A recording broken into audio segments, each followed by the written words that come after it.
তো আমি এখানে যে রুটি বানিয়ে নিচ্ছি, মানে অফ ক্যামেরায় রুটি বানিয়ে নিয়েছি, এখন শুধু ছেঁকে নিচ্ছি।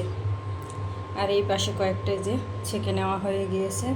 এটা হচ্ছে লাল গমের রুটি, মানে লাল আটার রুটি, এটা লাল হবে। তা আমি এখন সবকটা রুটি একে একে ছেঁকে নিব। আসসালামু আলাইকুম, কেমন আছেন আপনারা? আশা করি ভালো আছেন। আমরাও আলহামদুলিল্লাহ সুস্থ আছি, ভালো আছি। তা আমি আরেকটি দিয়ে দিলাম। এখন একে একে সব কয়টা আমি ভেজে নিব। এখনও অনেক কয়টাই আছে এখানে। তো আমার রুটি বানিয়ে নেওয়া হয়ে যাওয়ার পরে আমি এই যে গোশ ভিজিয়ে দিয়েছিলাম, অফ ক্যামেরায় কেটে ধুয়ে রেডি করে সব মশলা এখানে দিয়ে দিয়েছি। হলুদের গুঁড়া দিয়ে দিয়েছি, ধনিয়া গুঁড়া, মরিচের গুঁড়া, স্বাদ মতো লবণ, আদা বাটা, রসুন বাটা, জিরা বাটা, দারুচিনি, এলাচ, লবঙ্গ, গোলমরিচ, তারপরে তেল দিয়ে দিয়েছি আর পেঁয়াজ কুচি। এখন আমি খুব ভালো করে হাত দিয়ে মাখিয়ে চুলায় বসিয়ে দেব।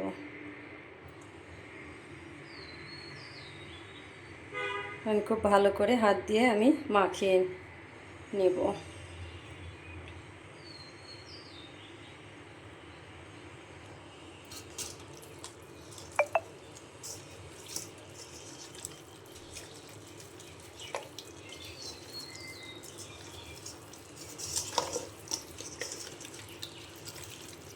হাত দিয়ে মাখিয়ে নিলে কিন্তু গোশ বেশি টেস্ট হয়।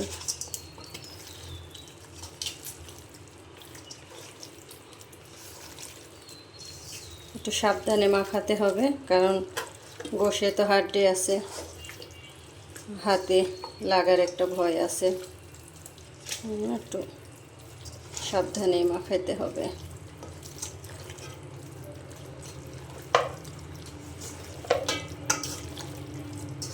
এইভাবে মাখিয়ে আধা ঘন্টা 20 মিনিট রেখে দিয়ে রান্না করলেও কিন্তু ভালো হয়।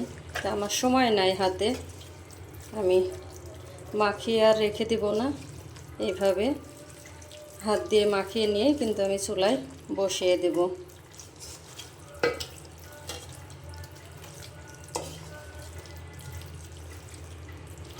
তো আমার মাখানো হয়ে গেছে, আমি অফ ক্যামেরায় আর একটু মাখিয়ে নেব। এক হাতে ক্যামেরা ধরে মাখানোটা কষ্ট হয়ে যাচ্ছে। তা আমি চুলায় যে গোশ বসিয়ে দিয়েছি, খালি হাতটা ধুয়ে একটু অল্প করে পানি দিয়ে দিয়েছি, দিয়ে যে চুলায় বসিয়ে দিলাম। তো এইখানে আমি প্রায় 10 মিনিট পরে দেখাচ্ছি। 10 মিনিট চুলায় রান্না হচ্ছিল, গোশ থেকে কিন্তু অনেক পানি ছেড়ে দিয়েছে।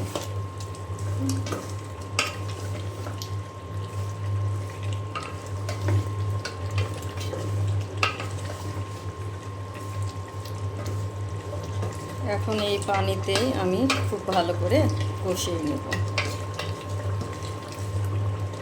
এখানে যা পানি উঠেছে গোশ থেকে, এই পানিতেই কিন্তু আমার কষানো হয়ে যাবে।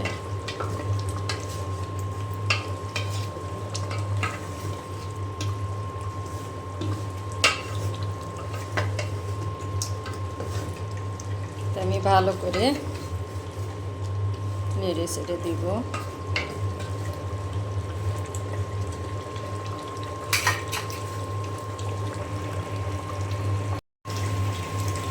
তো এইখানে যে গোশ অনেকটাই কষিয়ে নেওয়া হয়ে গেছে, আমি আরও একটু ভালো করে কষিয়ে নেব। আর যা সুন্দর ঘ্রাণ বের হচ্ছে না, সেই সুন্দর, অনেক সুন্দর ঘ্রাণ বের হচ্ছে।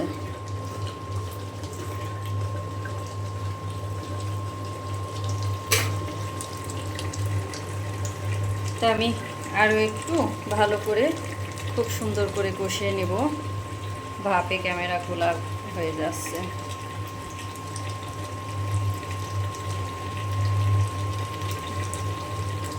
তা তা আমার গোশ খুব ভালো করে কষিয়ে নেওয়া হয়ে গিয়েছে। এখন আমি এই যে পরিমাণ মতো ঝোলের পানি দিয়ে দিয়েছি।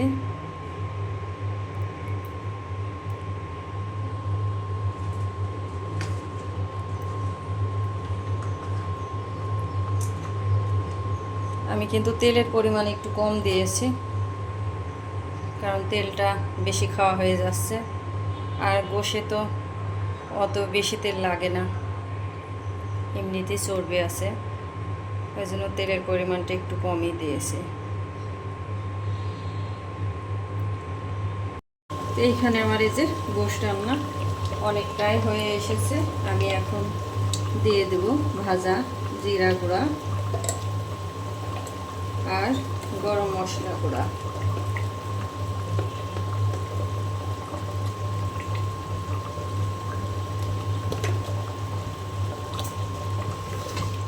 খুব ভালো করে আমি নেড়ে চেড়ে দেব, দিয়ে চুলার পরে একটু রেখে দিলে কিন্তু হয়ে যাবে চুলার তাপে। আর রুটি দিয়ে খাবে, আমি হালকা একটু ঝোল রাখবো, যেহেতু রুটির সাথে খাবে।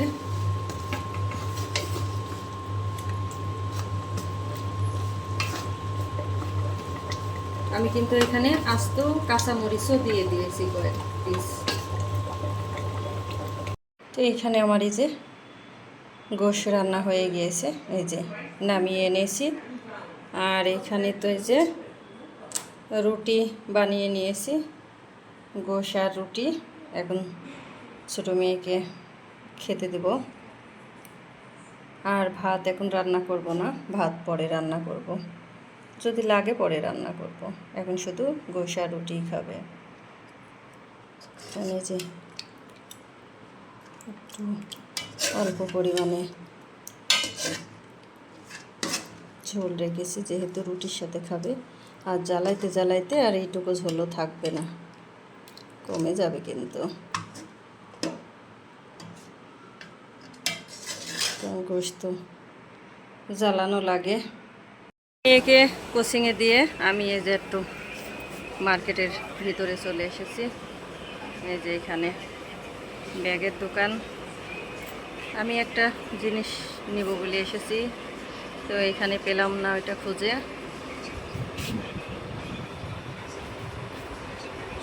এটা হচ্ছে বঙ্গবন্ধু মার্কেট। বঙ্গবন্ধু মার্কেট সাবধানের দোকান, তাই তো? সাবধান সাহেব। এপাশে সব বোরকার দোকান, এপাশে থ্রি পিসের দোকান, জুতার দোকান, লেসের দোকান।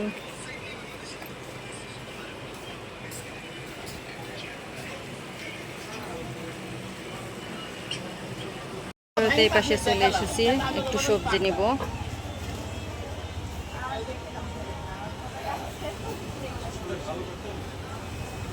আমের দোকানে চলে এসেছি। আমি এখান থেকে সবসময় আম কিনি, এই ভাইয়ের এখান থেকে।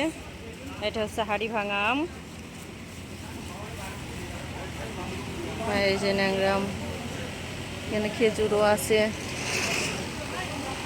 কিছু আছে। এখানে মুড়ি, চিরা, বঙ্গবন্ধু মার্কেটের।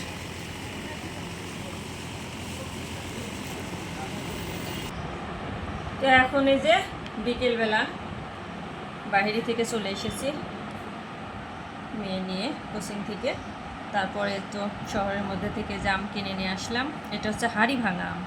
এই আমটা নাকি খেতে অনেক মজা, না এর আগেও খেয়েছি, অনেক মজা। তো আজকে যে কেটে নিলাম, আর এখানে যে পেয়ারা কেটে নিলাম। এখন পেয়ারা আর আম খাবো। আর পেয়ারা আম খেতে খেতে আপনাদের কাছ থেকে আমি আজকে বিদায় নিব। আমার চ্যানেলটি যদি ভালো লাগে লাইক কমেন্ট শেয়ার করে আমার সাদা বাটা লাইফস্টাইলের সাথে আপনারা থেকে যাবেন। আমার ভিডিওগুলি ফুল ওয়াচ করে দিবেন, আমার ওয়াচ টাইম খুব কম। আর আপনাদের জন্য রইল অনেক অনেক দোয়া ও ভালোবাসা। আসসালামু আলাইকুম।